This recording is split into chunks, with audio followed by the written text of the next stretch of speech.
If you weren't Shaq level strong, you weren't just carving out space for yourself and overpowering guys, what you see Giannis do now. Hard fouls were really hard fouls back in the day. I've seen enough 90s basketball to know that what I thought was a hard foul, it really is not. Giannis doesn't really get mauled how he actually could. What's going on? It's your boy Chip Overseas, and we back with another classic today. Like, comment, and subscribe. Do what you got to do. However, I want to get right into this video. I got a special one for you. Today is about putting respect on certain people's names. Not the names that you would think, though. Because what seems to have been happening in the basketball slash NBA discourse these past few years is people have been sleeping on the past generations of hoopers, right? NBA players of the 80s, 90s, 70s. I've seen a lot of stuff online. People are calling them trash cans and plumbers and sales and, health insurance salesmen, all types of stuff, right? We've seen it. You've seen it. When you really look at the tape and you stack up the players of this generation versus the players of the 80s, the 90s, and that's where we're going to talk about today. It wasn't what you think. Today we're going to be myth busters. We're going to bust this myth. Guys that dominate today, it's not so easy for them to dominate that old game. 1990s NBA tough guy, Charles Oakley, recently had a quote talking about Giannis and his fit in the play style of the 90s. He said, he would have struggled talking about Giannis. They would make him shoot jump shots. He wouldn't be doing a Euro step to the basket. Somebody's going to knock his head off. He'd come off the bench back in the day on the surface. This comment, we've seen a lot of old school players say this, and it's immediately met with, well, they're just old haters, right? And even me, when I first saw it, I was like, yeah, nah, that doesn't sound right because I know Giannis to be such a dominant force in basketball. And then I looked at the tape. And in basketball, they say the tape never lies. They say it for a reason. You have to go back and you have to study the game. Why are these guys saying these things? I looked at the tape, and now you don't have to because I did. And I'm going to show you right now. Before we get to the tape, I want to give you guys some context. Giannis, as we know, Giannis is not the greatest shooter. He does most of his damage in the paint. We just saw him in the FIBA Eurobasket competition where he led Team Greece to a historic bronze medal championship. And he said it was the biggest accomplishment in his basketball career. But Giannis is a guy that less than 5 feet from the basket, he averages 9 of 12 from the field, and he shoots around 77%. So he's doing a lot of damage in the paint. And most of his shots attempts are coming from within 5 feet. Now, between 5 and 14 feet, right around that free throw line area, he's only shooting 1.6 made on 3 field goals attempted per game. That's good for a 53% clip. Now, a lot of that is, right inside that foul line when he's going. Sometimes he even takes off and he does a finger roll from, 10 feet out. And that's not atypical. However, when you go to 15 to 19 feet out, Giannis is only shooting 0.8 of 3.2 field goal attempts per game. And that's good for about 25%. So he's really not a shooter. I mean, I know he's gotten better, right? He's doing this thing where he takes a couple rhythm dribbles right into his jump shot and the shot looks a little bit more fluid. However, it's not really something that you can rely on. And so I think when Oakley says these things, I think that his perspective is he knows what he played against and he knows how he guarded guys like Giannis. Now, you can say Giannis, there's never been another Giannis before. He is a true one of one. I'll give him that. However, his game and his dominance compares to some players that Oakley might have played against. And let's look at how they played guys like Giannis. All right, so the first thing we got to take into account is the spacing from the 90s is much different. Here is a clip from the 1995 NBA playoffs. And in fact, this is a Oakley-led, or he wasn't the main guy, but he was a starter on this Knicks team that played against the Indiana Pacers. Most famously, it was the Reggie Miller versus Patrick Ewing series. When it comes to spacing in the 90s, take a look at this play and watch where Charles Oakley comes from behind to block the great Reggie Miller on what seemed to be an wide open cut. Because in today's NBA, that's 2 points, right? Look where Oakley is lagging off of his man. His man is at the elbow. So now Oakley was a 3-4.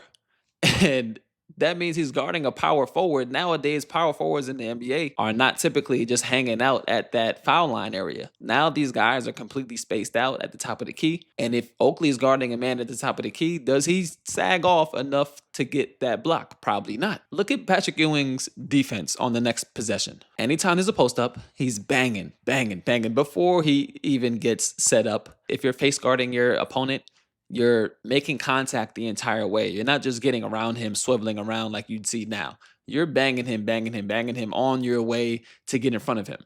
Then when he catches the ball, good defense, all right? They give up an offensive rebound. However, look at the next sequence when this shot is taken in the short corner. There's no effort from Ewing to contest this shot, right? This is a completely uncontested jump shot. Patrick Ewing is not even threatened by this player hitting that shot. Whereas nowadays, if that's Giannis in that short corner, it's gonna get honored at least a little bit because you're saying, all right, he's an NBA player, so he deserves my respect, and he's one of the best players of all time. They're gonna come up to a certain degree. It's not the Rajon Rondo treatment, like forget him. That doesn't really happen as much as you think to Giannis. In the 90s, every drive to the basket, you're seeing bodies, you're seeing hands. Even just to get to the basket, there's a lot of congestion, right? Because the spacing, as I mentioned before, just wasn't the same. Not to mention these ticky-tack fouls, people reaching in, they're not really getting called. And let alone if somebody puts their body on the line, instead of you reaching in, if you put your body on the line, even if you beat your defender, you're not getting to the basket so easy. Whereas in today's game, you make one move and get by the guy in front of you, and that's it. That's a dunk. It's 2 points. And then also back to the physicality level, I don't know if it was a difference in the way the ref was calling games back then, but to even post up back then, if you weren't Shaq level strong, you weren't just carving out space for yourself and overpowering guys, what you see Giannis do now. I think the average 3-4 player was much stronger back then than they are now, because now Giannis is considered a powerful player. I don't know if that power translates the same to the 90s style basketball. I don't think it does. Let's look at the two guys that we're talking about now, Charles Oakley and Giannis. If Charles Oakley in his prime was in the post with Giannis, like I feel like Giannis struggles to post up PJ Tucker, and Charles Oakley is stronger than PJ Tucker. And another aspect is the fouls. Hard fouls were really hard fouls back in the day. I've seen enough 90s basketball to know that what I thought was a hard foul, it really is not. Giannis doesn't really get mauled how he actually could. Like if you watch a full game, now you can take, the highlights of all these different games, and maybe one time per game somebody might get him, or maybe one time every 2 or 3 games somebody really touch him up. But in the 90s, the level of physicality was such at a consistent basis that it actually physically took its toll on you. Like we've seen Giannis battle for a playoff stretch where he made it to the finals and he wasn't on the floor every play. He wasn't getting beat up. Like I don't remember like one image in my mind, like a signature moment where somebody just put him on his butt. I didn't necessarily see that. Whereas I think in the 90s, they would have consistently put him on his butt. And another part is when he was a young player in the Milwaukee Bucks, when he was raw, I think they would have touched him up a lot back then to try to break him. I think dudes were getting broke back then. Not that they weren't talented, like skill wise, but I just think that the lesser talented players made a bigger effort in imposing their will on you the way that they can. Like that's how you level the playing field, right? If you're not as strong as me, but you're faster than me and you can shoot better than me, like how am I supposed to keep up with you? I'm gonna put you on your ass. They did that. A hard double team in the post was 2 7-footers sandwiching you with sheer strength. And then once you pass out the double team, people are selling out to recover. Nowadays, that rotation doesn't look the same. And when guys like Shaq have to guard you on the other end, like I said before, they're not contesting your shot. There's no driving past these guys. Like you can have the shot, and you know how it is as a basketball player. Once somebody is giving you that Rondo treatment, go ahead, shoot it. Now psychologically, you ain't the same, right? You ain't the same. Even the great shooters. Look at J.R. Smith. J.R. Smith, remember, he couldn't hit a regular shot when nobody was guarding him. Like, he likes the pressure, the attention of somebody knowing you're a shooter, because it's like, it's respect. They respect my shot. So now that gives me more confidence to shoot that shot. So imagine Giannis with a career full of, God, you shoot it. You ain't getting by me, though. And if you do get by me, I'm put you on your ass. It's going to change the way you approach the game psychologically. Now, with that image in mind, I want you to take a look at Giannis highlights. And this is from the 2025 season. So this is the most recent version of him and the NBA. Look at this play. This is off of a pick and roll. And remember what I said earlier about defenders selling out and like getting there with all the urgency, all of the intensity that they can in order to foul a player that has an advantage, like a wide open layup. Look at this effort from the help side defender getting over to rotate to Giannis. Okay, you're smaller than him by a foot. Put him on his ass. He ain't even going to get the opportunity to dunk in the 90s because they're selling out. As that ball is around his knees, they'll grab the ball or they'll grab his hand with the ball. You're just not seeing the same intensity. You're not seeing the same toughness. Giannis walks into a post up way bigger than his defender. This should be a sellout to let's throw three guys at him right now. That's just, that urgency is not there. Not only is the urgency not there, when they do foul him, this is considered a hard foul. Like, if you heard the announcers on this play, they're saying Wemby really, delivered a serious, significant foul to Giannis. Like, you see the difference between hard fouls. Look at the spacing. When he drives to the paint, there's nobody in the paint. There's no congestion.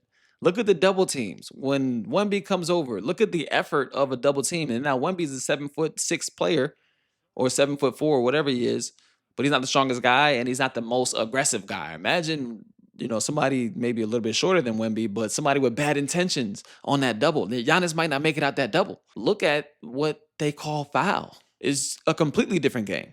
And I think you got to start to put that respect on these older guys' names, because they're saying these things and they're saying it with the image of how they would handle it in their head. And it's a lot different. Look at the effort of defense by Harrison Barnes. This is a mismatch. Like, Giannis can play as free and easy as he can. This is clean basketball for Giannis. If you do this and let a talented player play this comfortable, he's going to pick you apart every single time. He's going to get the big numbers. And then you look at the box score and you say, oh man, this guy is so dominant. He can play in any league. He can play in any era and dominate. That's not fair, because the competition, while everybody else is very skilled, so the comp is great, but it's not fair because they ain't competing as hard. They making his life as easy as possible. That's what I think. You guys let me know what you think. Write it in the comments. Am I off? I feel like I don't know how Giannis looks in the 90s. Now, I'm not saying he will come off the bench, but for the wrong coach, I think he definitely could. Whereas in today's NBA, there's no coach that would bench Giannis. You'd be stupid to do something like that. But I think in the 90s, man, I could see it. I'm on board now. Are you guys on board? Or am I the only one? Let me know in the comments. Until next time, peace.